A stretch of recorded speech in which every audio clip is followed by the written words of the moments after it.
This morning we will be looking at some of the commandments of God, what the Lord has told us, what Moses instructed the children of Israel to do. Praise the Lord. Hallelujah. Amen. What did I say?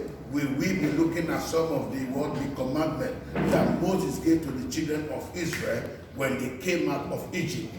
Amen. Amen. So we need to understand what are these commandments that he gave to us. What are the significance of this commandment, and which one of these commandments is very important for us to know. Praise the Lord.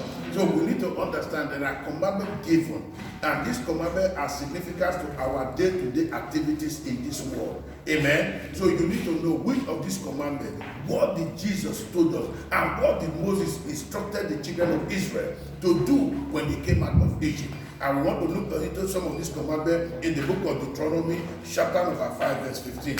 Hallelujah. Amen. Amen. We want to look into some of these commandments. How did these commandments affect our day-to-day activities? How did it affect our life? What are the things that the Lord is telling us?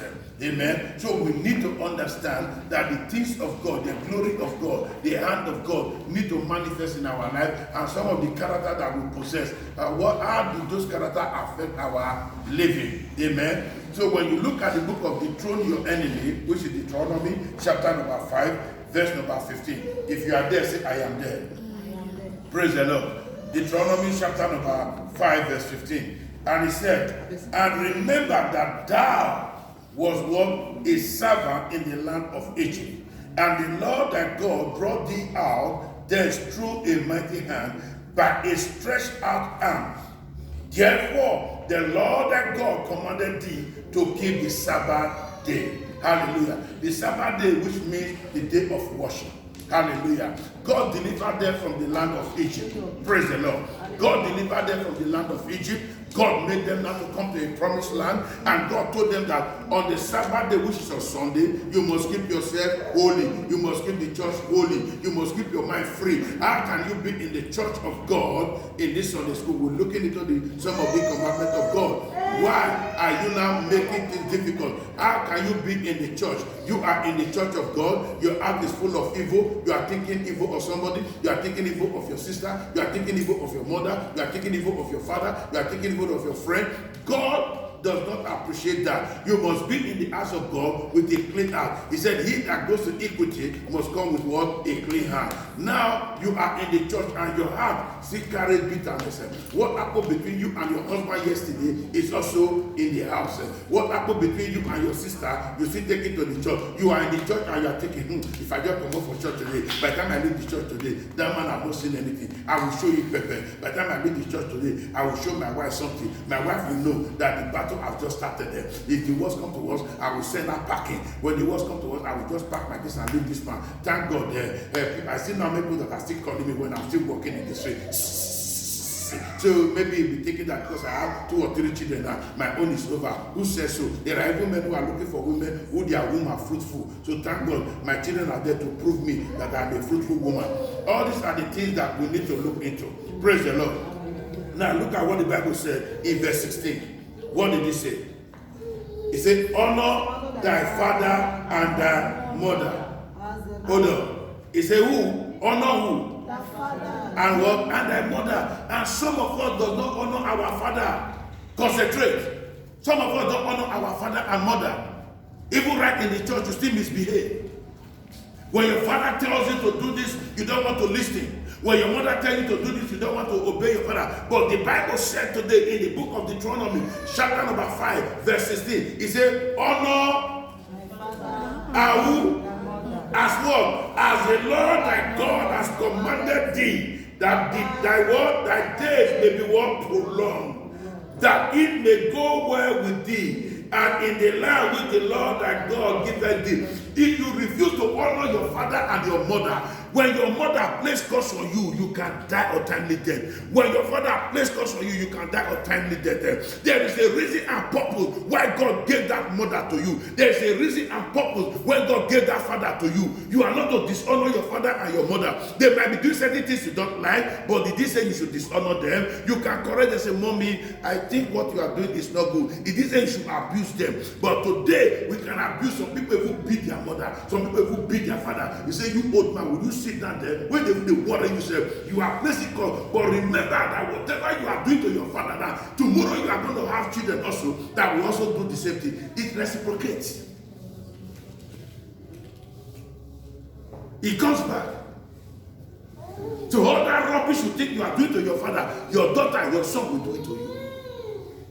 You think you are very smart now. When your father call you now, they call you now, you just come with a swollen ear. Daddy, what is it? I can't leave me alone. Come on, your generation is past. This is a new generation, Daddy. I don't like this shit, Daddy. Cool it down, Daddy.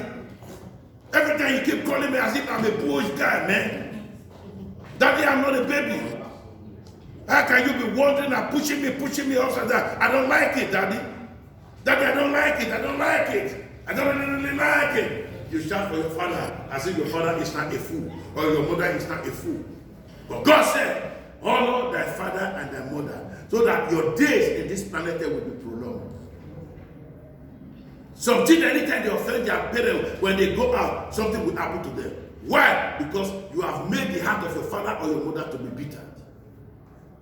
A good child does not bring grief to the father. A good child does not bring grief to the mother. A good child, when anything happens, if I say, I will die because of this, my son, is a good child. But when you are a bad child, if anything happens, the mother says, I'm going in trouble too much. Carry, I'm back. You want to die for premeditated. Why? Because you are making the heart of the father or the mother bitter. Praise the Lord. Hallelujah. So repeat it again. What did he say? Verse 16. Everybody read it. Honor thy children, everybody want to go. Honor thy father and thy mother, as the Lord thy God has commanded thee, that thy days may be prolonged, and that it may go well with thee in the land which the Lord thy God giveth thee. That means you might be in Torino, you might be born in Torino, and tomorrow you might decide that I'm going to Nigeria. You might be born in Nigeria, and you might your progress is a land of America that the Lord has given to you. It might be Europe that the Lord has given to you. You might be born in Edo State, but you are going to Lagos. He said, wherever you are going, the land that the Lord will give to you, it shall be well with you because you are going with the blessing of the father and what? The mother. Praise the Lord, somebody. Are you getting the message? Because you are going with what? The blessing. That's why you see some children when they want to travel, the mother will say, come, kneel down. The father will say, kneel down. It shall be well with you, my daughter. It shall be well with you, my son. That land you are going to, you will meet with favor. You will meet with blessing. Why? Because there is a pronouncement from the person through whom the Lord brought you into this world. But when you offended the father, where is it when he said, life not better for Raphael. He's still a useless child. And really when the child comes here, he takes the grace of God. That's why sometimes they are telling some where people here in Europe or anywhere, the church say, when have you called your parents? He said, for a long time. He said, go and get the material. Buy something for your mother. Just allow your mother to pray for you. Because there is a cause that is following you, that is attaching your life, that needs to be detached. And if that cause following you is not taken away, whatever you think you are struggling for might not be achieved. You are more qualified than other people, but nothing is coming out of it. You are qualified, but you are not chosen. You are beautiful, but you are not noticed. But something is wrong. Because you have not obeyed the commandment of God. You have not obeyed the commandment of God. You have not obeyed the will of the Father. You have not obeyed the will of the Mother. Praise the Lord. Now let's see what verse 17 says. Amen. Deuteronomy chapter 5 verse 17. What did he say? Thou shalt not kill. He said what? Thou shalt not. And many have killed because they have entered into occultism in school. How can you be a good child of God? Your mother sent you to the university, your father sent you to the university, and at the end of your course, you became a member of a certain court, and you were being sent to do certain things that is against the will of God. Thou shalt not kill. In that fight, in that occultism, in that riot, you were the one that broke the bottle, that stabbed the brother to death. You are the one that took the knife, that stabbed the sister to death. And the Lord is saying, thou shalt not kill. Even if you are not king, because you have disobeyed the rule and the will and the commandment of God. Even if it did not happen to you, the moment you have children in this planet Earth, one of your sons or daughter must be killed, because it's already a generational something. Now you have done it. You give birth to somebody. Even if you get not killed by somebody, somebody will kill your children. Then when they trace it, they say the grandfather, when he was in school, then he killed somebody in school. He gave the grace of God for this thing to be eradicated. Read it again. What did he say? Thou shalt not kill. Thou shalt not what? And verse 18. Neither shalt thou commit adultery. Now God is telling you now, how can you be a woman in your husband's house? How can you be a man who say you are dedicated to your wife and you are committing adultery? Tomorrow, whatever you are doing now, it's also going to reciprocate. It's going to play back. When you are unfaithful to your husband, be rest assured that your daughter, your sons also will not also be faithful. Because it's going to play back. Some people will say it doesn't matter. After us are not done with black. Now you go and do it with. It's adultery. Adultery is adultery. Sin is a sin. Whether small or big. Praise the Lord. So don't do evil. And he said again, now go deeper now. Neither shall thou steal. And some of you are thieves. You open your husband wallet, you take money, say, no, not be able to tell you. You are a thief. Your children will come, they open the mommy wallet and take €2 and take 100 naira and take 200 naira. You are a thief. You are a thief.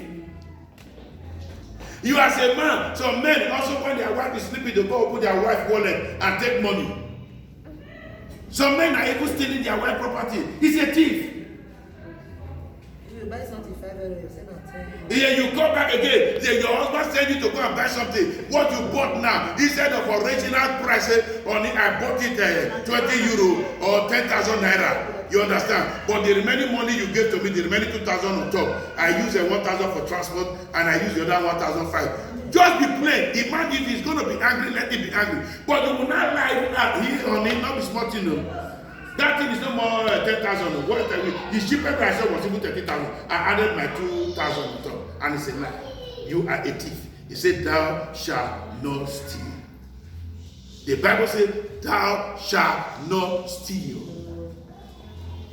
And you as a child, every time you go to the house and you begin to steal brioche, you go to the pot of soup, you steal meat. You know there are some women who steal meat in their own pot. Yes. Some women, they go to their own pot and steal meat.